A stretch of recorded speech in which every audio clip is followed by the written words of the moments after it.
Joe, this goes right along with the legislation that you're going to talk about today at 10:30 in the state office building. You want to give us a little bit of background on that and your thoughts on the legislation? Yeah, just in essence, what we're trying to do again is to enforce accountability, to understand that many programs mean well and are worthwhile, but they were always meant to be temporary, not permanent.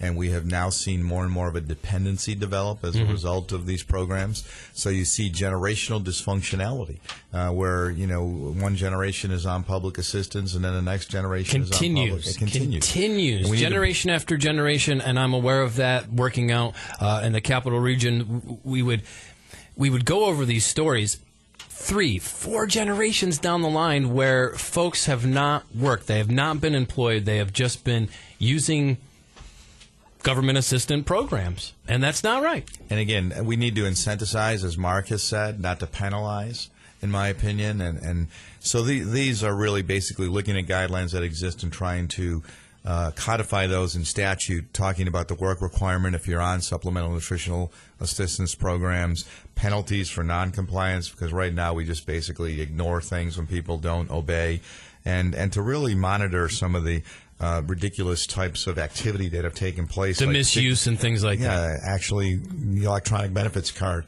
the way that card has been used or abused by using them in stores for alcohol or in. We've all had the incidents where someone was ahead of us in line. Bars. Yeah, I mean, it's just unfortunate right now. So you need to really come down on that, and that's what this legislation will be doing now, is trying to codify in statute, as I said, accountability really for these programs, not denying people access to these programs when there's a true demonstrated need, but to understand that should be temporary in nature, and then to move them on. Does that mean implementing new safeguards or just really following through with the ones that are in place? It's basically following through. Some of the new would be to ensure that there's a consequence, a more serious consequence for noncompliance. And right now, you see all of the traditional headlines that you see that always talk about the abuses that take place. When you look at the system, a lot of times we talk about waste, fraud, and abuse. Right. The waste comes from the government perspective because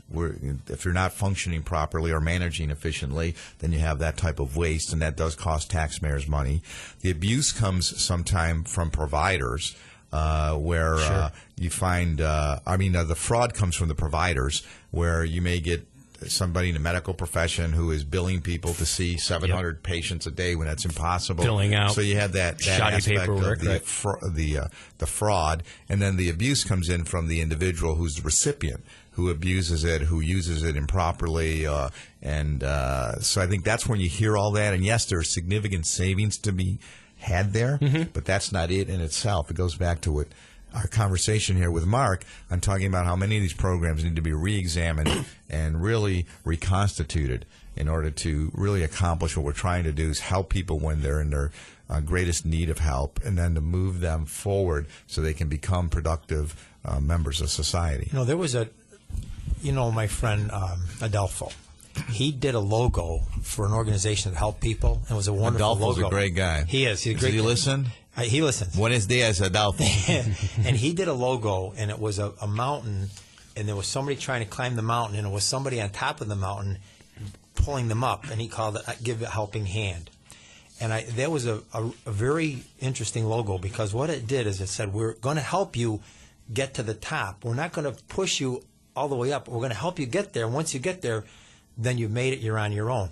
And that's the way I look at a lot of these programs. The programs really should be to help people get to that point where they can then get out of the system and function on their own. That Chinese proverb that we hear all the time is really excellent. It says, if you give a person a fish, you'll feed them for a day. If you teach them how to fish, you'll feed them for a lifetime.